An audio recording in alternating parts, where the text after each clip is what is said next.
દીપક અહીંયા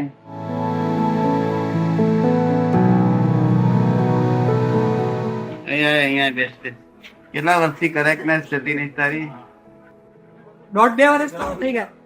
હે 2 વર્ષથી તો બરોબર આમ એક તાર રહે છે. 2 વર્ષથી તો એક સેકન્ડ કરેક્ટનેસ કહી રહ્યું.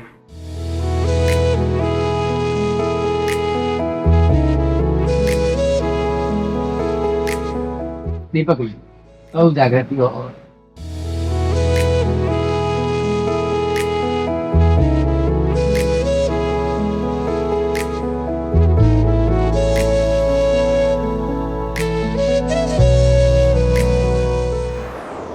જ્યારે દાદાએ તમને કીધું હતું ને કે અત્યારે તમારી જાગૃતિ ખૂબ જ ટોપ લેવલે છે, ત્યારે તમને શું દશા વર્તતી હતી એ સમયે? ત્યારે જુદું તો વર્તાતું હશે ને? હા, એટલે રહેતું તો ખરું કે આ દીપક જુદો છે ને હું શુદ્ધાત્મા છું, જે બધા કહેતા હતા. અને મને એવું જ લાગતું હતું કે હું જુદો અને દીપક જુદો. દાદા કહે છે આ બહુ મોટી વસ્તુ છે, એટલે હું એ સમજવા માગતો હતો કે આ હું 5 અબજનું રતન કહે છે તો છે શું? રતન કેવું હોય મને જોવા તો દો. એટલે હું સ્ટડી જ કરતો હતો કે હા શું દાદા કહે છે ને શું ખરેખર આપણે તો લખણ દેખાતા નથી, બરકત છે નહીં, ને આ બધું દાદા કહે છે એટલે શું હશે? દાદા કંઈક ગોટાળો બોલે નહીં. એટલે ઉપકાર દાદાનો અહોભાવ રહે કે આવું દાદા કહે છે કેટલી વસ્તુ દશા ઊંચી આવી છે, પણ મારી દશા ને હું ઊંચો આવ્યો એવું બધું મને નહોતું થતું. અને એમ થાય કે આ સરસ વસ્તુ છે ને સચવાઈ જવી જોઈએ. અને વધુ અને એટલું થતું હતું કે અજવાળું હશે લોકોને કામ લાગશે. અને બીજું તો લોકોને પર્સનલ તો હું કોઈ વ્યક્તિ સાથે ડીલિંગમાં હતો જ નહીં. એટલે મને એમ આપ તો વાણીના કામ કરું છું તો વાણીના કામમાં કામ લાગશે. આ દ્રષ્ટિ એક જાતની દ્રષ્ટિ ખુલ્લી થઈ જાય, જુદાપણાની જાગૃતિ વાણીના કામમાં લાગશે. એ બીજા બધાને તો ચગવાનું જ થાય ને, એ તો ચગે જ ને બિચારા. કારણ કે તમે કહો પછી દાદાને છે ને થોડા દાડા પછી ઉતારવા પડે. ક્યાં ગયો? બહાર આવો, નીચે ઉતારો, ધરતી પર આવો પાછા કહે છે.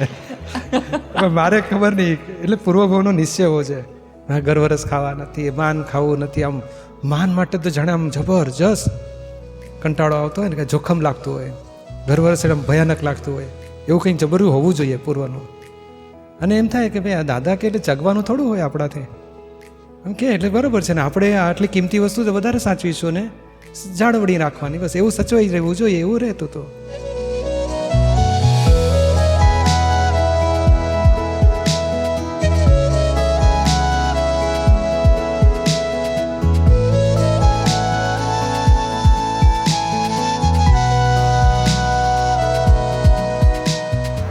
દાદાની કૃપા ખૂબ મેળવી છે મેં, ખૂબ તૈયાર કર્યા છે દાદાએ. આ થોડા મારે મરીને ઘડ્યા છે. બોલો ભાઈ દીપકભાઈ કંઈક. હજુ કામ કાઢી લેવાનું બાકી છે, એ રસ્તે ચાલવાનું છે હજુ તો. બે અમે તને ઊંચે ચડાય છે તો તું પાછો લઘુત્તમ બેસી જાય છે.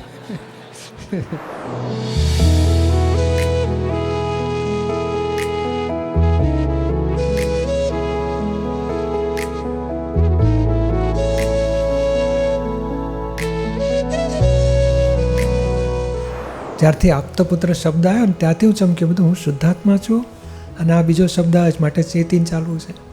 મારે એના કોઈ લાભ લેવા નથી. એ પદના લોકો બોલાવે, જમવા બોલાવે, આવો આવો કરે બધું. ભાઈ અમે તો હજુ ભણતા વિદ્યાર્થી છે, હજુ નાનકડા છીએ. આ તો એક વ્યવહાર અમારી શરૂઆત થઈ છે બ્રહ્મચર્યની ભાવના, એટલે અમને ગણે છે આ લોકો.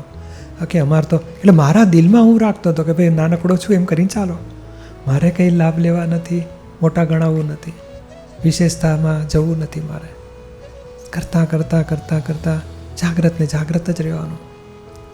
એટલે એમાં 2 લાભ હોય છે, એક માનનો લાભ, પદનો લાભ હોય છે, અને પછી ચીજ વસ્તુઓ ખાણીપીણી રહેણી બધાનો સ્પેશિયલ લાભ. એ બેઉમાં મેં તો માઇનસ જ રાખેલું કે મારે ટ્રાવેલિંગ હોય તો મિનિમમ બસ કે ટ્રેન એમાં જાઓ, સ્પેશિયલ કશું જ લાભ લેવો નથી. અને વિશેષતા લોકો ગણતા હોય એમાંય નાનામાં નાના રહીને લો.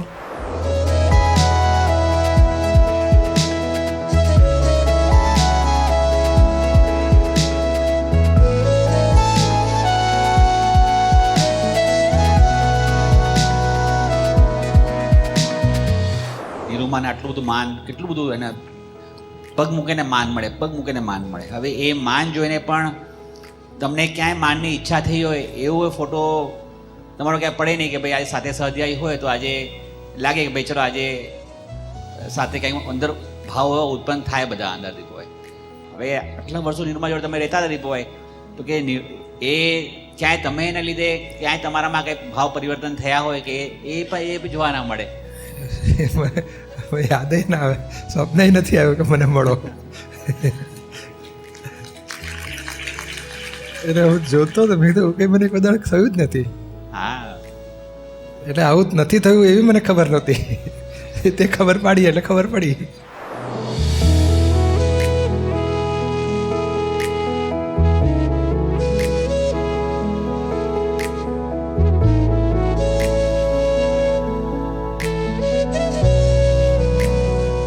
ખબર નહીં આ પૂર્વભૂનો અભ્યાસ હશે મારે લઘુ થવાનો. તે આભુમાં તો ફોટો પાડતા ને હું ધીમેકથી ખસી જ જાઉં કે મારે વિશેષમાં પડું. પાછું મારો ફોટો ને પછી લોકો કહે તમે આમ, તો મારે જોવું જ નથી. કપડાં તો એવા પહેરવાને કે વિશેષતા આવે જ નહીં. કરી બધા જ કાર્યો લક્ષ્યમાં જ હોય, વિશેષતામાં આવું નથી. આ જુદું પડશે બધા કરતાં. દૂધમાં સાકરની જેમ સમય જવું છે, કાંકરાની જેમ જુદું પડવું નથી. એ સતત સતત સતત સતત સતત વર્ષોનો અભ્યાસ જ આ ચાલ્યો કરતો હતો. એ ખબર નહીં કેમનું હશે, પણ મને હવે સમજાય છે કે આ અભ્યાસ હતો લઘુ થવાનો, લઘુત્તમ. એટલે જાણે આ દાદાના જેટલા વાક્યો છે ને એ મારા જીવનમાં વપરાયા કરતા હતા કે આ જ જોઈએ, આ જ જોઈએ, આ જ જોઈએ, આવું જ થવું છે, આગળ નથી આવું, મારે પાછળ રહેવું છું, હું એમાં તમારું બધું કામ ખૂબ કરીશ, હું મને આગળ ના લાવશો. એટલે આમ, અને એમને સહજ સ્વભાવે એમને જેવું હોય તેવું બોલી નાખે. પણ મને અંદર થાય કે મારે વિશેષતામાં પડવું જ નથી. જરાક જુદું પડે તો કે ના જોઈએ, જરાક જુદું થાય ને કે આના કરતાં આગળ ગયો અને ખબર પાસ જુદું પડે છે, બધા કરતાં વિશેષ થયું છે, માટે કાઢી નાખો. એ ચાલ્યા જ કરતું. હવે ફરજિયાત એવું આવ્યું કે ઈચ્છા જ ના હોય તો એ ઉપર લોકો ઉંચકીને સામે મૂકે. તો હવે પૂરું થઈ ગયું કે હવે છોડી દો આપણે. હવે વિશેષતામાં નથી પડવું એ છોડી દીધું. જેને લોકો ઊંચું કરે છે, જેને પગે લાગે છે, જેને આમ છે, જેને તેમ છે, એ બધા એ કરતાં હું જુદો છું. હું હવે અંદરથી નિર્વિશેષમાં બેસી જાઉં.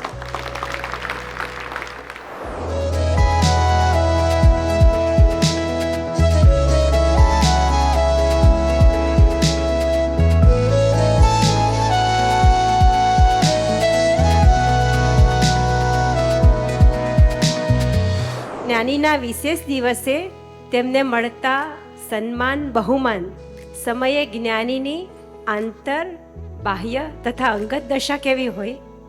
કોઈ ના હોય અને હોય એ બે હરખી જ હોય. બહુમાન મળે કે અપમાન મળે કે સન્માન મળે કે ન માન મળે.